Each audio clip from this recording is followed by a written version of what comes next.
Hey guys, Joe here, and here I am to talk to you about the top 5 Nintendo turn-based games on the DS, the Game Boy, the Wii, pretty much all the Nintendo systems, old and new. I hope you do enjoy, and I hope you find a game that is turn-based if you are happening to look for one right now.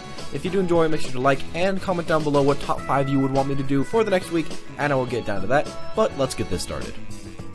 All of the Paper Mario games have had some of the best turn-based mechanics I've seen for a while, except for the Wii one, but let's ignore that because it is not exactly turn-based, but it is still pretty fun, but it doesn't quite go on this list. They give you the ability to use powers obtained by beating enemies, buying them from a shop, or even stealing them.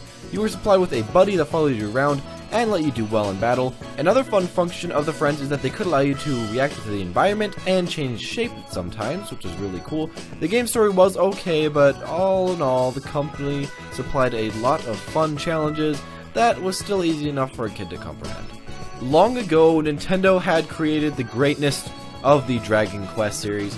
It may not be getting even close to as much attention right now as it did back a while, but this magical game called Dragon Quest, and in particular Dragon Quest Sentinels of the Starry Skies, recently came out in the past few years and is very fun. The beginning of the game is a bit slow, but when you get further you can do more and get more classes, buy better weapons, get more powers. It becomes a lot of a blast. The story is pretty good and a fun one to follow, but not necessarily the most enjoyable one that you've ever fought. My favorite part of this game is that there is a ton, and I mean a ton, of endgame stuff and a ton of endgame things to explore, pretty much like a third of the game it seems. You can mix weapons, and my favorite thing, get even more classes at the end of the game, which is definitely the best part about this game. They have a lot of different classes which you can add together, and you get very good teams of 4. And after the story will supply you hours of gameplay into this cartoony game, and is really fun if you have a lot of time to put into it. The third place spot has to be handed to one of the best Nintendo games of all time, Chrono Trigger. Now you all know how great of a game this is, or I'm guessing what you do, with its gripping plot, great fighting and such, but I could not put this game any higher on the list because there has not been a sequel for this game pretty much ever. It is a fabulous game, but after years of playing it without any new conditions, it can seem to be a bit boring and get a bit old just after playing it quite a bit. The way to light up this series though is to either get a release or get a brand new title to the series. The Fire Emblem games were somewhat bleak all the way back to the first game in Japan, but finally in 2003 they decided to release the game in the US simply known as 2003 Fire Emblem or just Fire Emblem.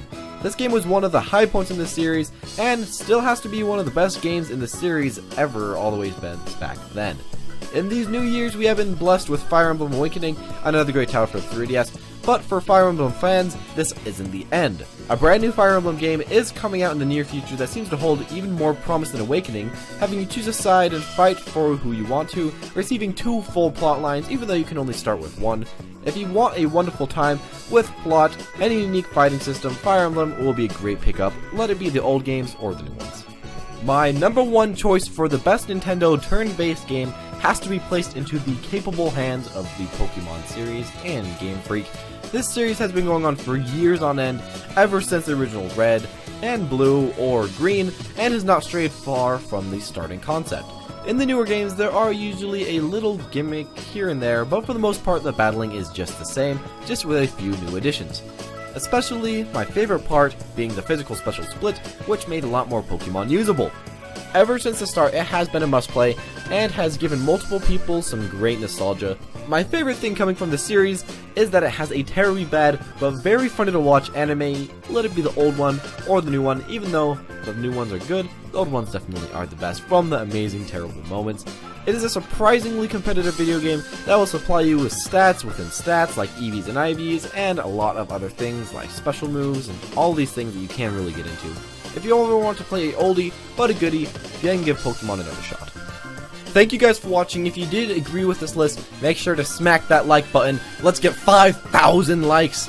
I'm just kidding. Let's just go for like 10 likes or something. I don't really know. Just press that like button and we can see where we go from there. Make sure to also comment if you want a certain top 5 in the future, and I'll make sure to do that. And one thing to note is that I may be canceling my top 5s just for about a week, just so then I can put out like 14 different Splatoon ideas, see what people like, and then upload 6 of those pretty much a week. So hopefully I'll be able to get out some Splatoon if you guys really want to see that, which I hope that you do because I'm very hyped for that game. But pretty much if you want Splatoon, keep going on, and I will come back to these top 5s just after a little bit, giving them a small break so then they won't get oversaturated.